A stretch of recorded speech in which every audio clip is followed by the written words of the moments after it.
Hi, I'm Leon Harris. I'm in the Re-Engineering Your Science curriculum course for Coursera, and the practical that I'd like to do is the aluminium air battery. My reason for doing this is I had some interest in some zinc oxide batteries a long time ago. I spent quite a bit of time trying to get them to actually work as oxygen sensors, thinking that the concentration of oxygen probably would be something that would affect the current output. Never amounted to much. They were very unreliable for it. But this aluminium oxygen cell sparked my interest, and for that reason I'm following it. But I'm following it with a slight twist, and I'll explain that in just a second. My slight twist is as followed. I'm interested in seeing if the rate of power production by the battery can be increased by destabilizing the layer of aluminium oxide that forms on most aluminium surfaces. Chloride ion in the salt is supposed to be good for this, but I want to try a tiny amount of gallium metal that I had left over for some experiments, and I'm going to rub it into this one and compare this into the controlled manner that was on the exploratorium activity, to control that the exact amount of carbon is in contact with the surface area. I've used these rings so that hopefully the only difference, so that is to constrain the activated carbon in one spot, so the only difference will be plus or minus treatment with gallium. Here's my salt, saturated as you can see. This has been sitting here for about 10 minutes. There are my batteries to try out. There's my multimeter, sorry, not my batteries, my motors. If it doesn't work, I've got a nice resistor that I can stick into it as a load and measure the voltage and current across it. Okay, I'm just going to assemble the cell now. Gallium is wonderful stuff. It melts at about 30 degrees centigrade and it is non-toxic. So this tiny little bit of gallium that I have here, I'm going to get into a smear form so that I can put on top of the sheet of paper, the sheet of aluminium foil.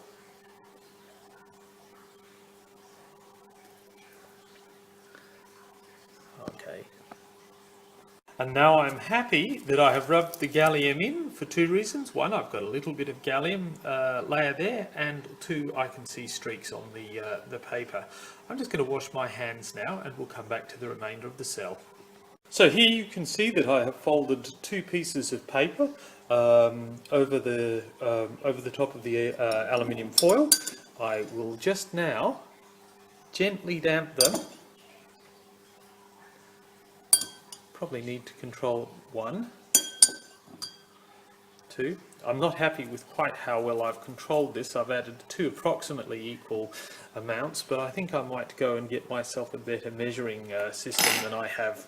Okay, these are both saturated and in place at the moment. The key difference with the measuring system was that I used an extra 2 teaspoons full, but I had 2 hands to do it with.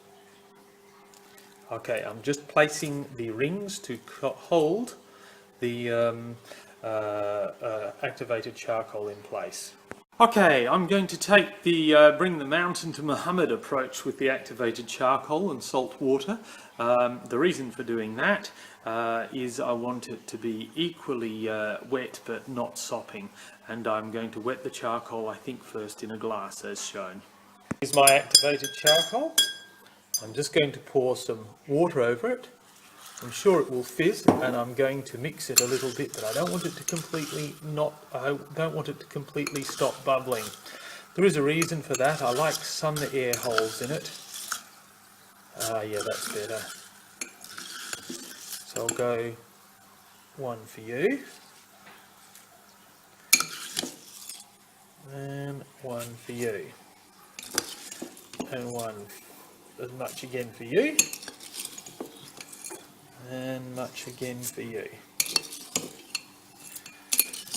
Okay, the rationale for this is that it's very hard to film, of course, and get perfectly correct, but the amount that you get on each spoon should be approximately similar between spoons, because there's approximately the same amount in left in the jar.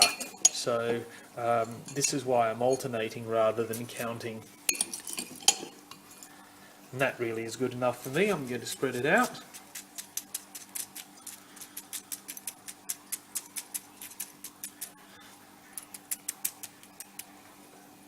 And we'll do the same thing here.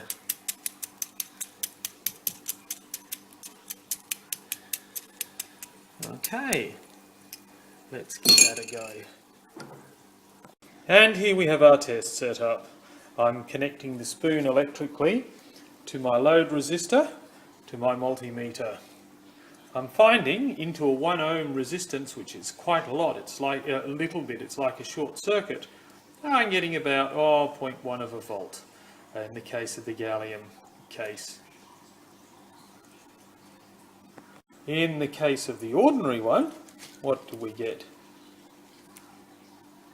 We're actually getting less, quite a bit less actually, 0.77, 0.78, 0.6, 0.07, 0.06, 0.07, 0.08.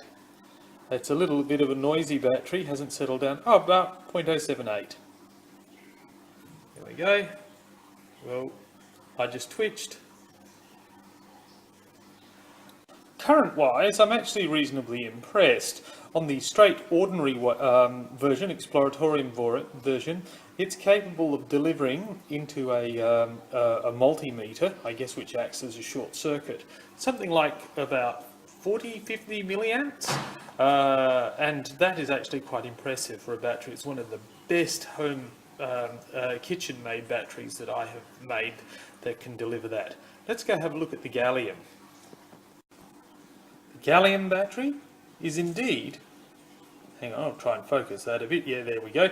Gallium battery is indeed a much more impressive beast. It's delivering nearly 100 milliamps, especially if I stop moving around. It was up to 120 before.